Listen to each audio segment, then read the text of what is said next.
डर से थर्रा उठा पाकिस्तान, अब ये देश करेगा पाकिस्तान पर हमला। जिसका डर था वही हुआ, पाकिस्तान में गृह युद्ध शुरू हुआ। इधर मोदी एंड टीम ने किया ऐसा काम, कई देश हो गए हैरान। उधर रूस के राष्ट्रपति पुतिन ने भी कर दिया भारत के लिए बड़ा ऐलान। पीओके का बड़ा हिस्सा चीन को बेचने की तैयारी में था पाकिस्तान। भारत ने पकड़ा गुस्साए अमेरिका ने भी पाकिस्तान को कुचल दिया। इधर भारत G20 देशों के विदेश मंत्रियों के साथ प्लानिंग बना रहा है और उधर पाकिस्तान ने पीओके को ही बेचने का पूरा प्लान बना लिया। आर्थिक तंगहाली से जूझ रहे पाकिस्तान ने चीन के साथ सारी सेटिंग कर ली थी और बस केवल आखिरी साइन बाकी था, जिसके बाद पीओके चीन का हो जाता। चीन को यह बाकायदा पता था कि इस समय पाकिस्तान कर्ज और पैसों के लिए किसी भी हद तक गिर सकता है, क्योंकि कई मुस्लिम देश अब पाकिस्तान को कर्ज देने से सीधे तौर पर इनकार कर चुके हैं। मतलब चीन के लिए यह बहुत ही बेहतरीन मौका था, जिसे वो भुनाकर भारत को सबक सिखाना चाह रहा था। सब कुछ चीन और पाकिस्तान के हिसाब से ही चल रहा था, लेकिन तभी इसकी भनक भारत को लग गई, जिसके बाद भारत ने ऐसा सबक सिखाया कि पाकिस्तान के भी होश उड़ गए।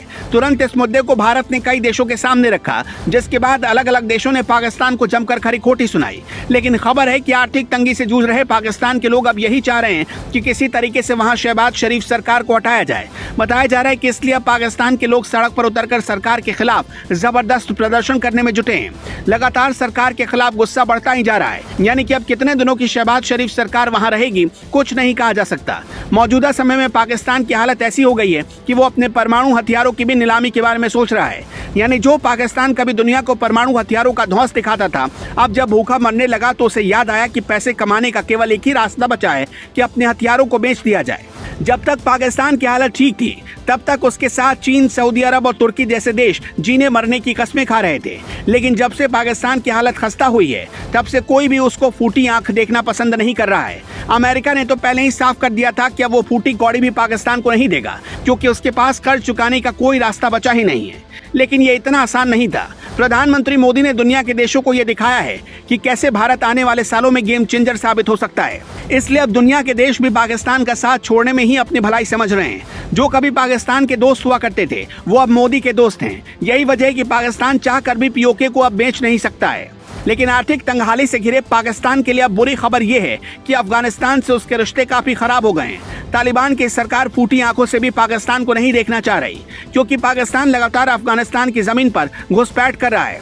बताया जा रहा है कि इसलिए अब तालिबान सरकार भी पूरे मूड में है और कभी भी पाकिस्तान पर वो हमला कर सकती है। और अगर ऐसा हो गया तो पाकिस्तान के लिए ये मरने से कम नहीं होगा।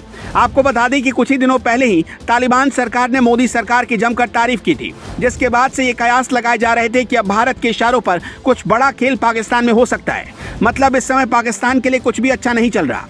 इधर तालिबान ने भारत का साथ देने की कस्में खाई, तो उधर रूस के राष्ट्रपति पुतिन ने भी भारत के लिए बड़ा ऐलान कर दिया।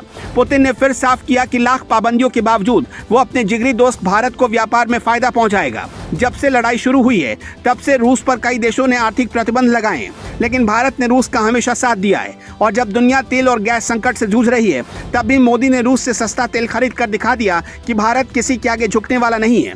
Bureau report.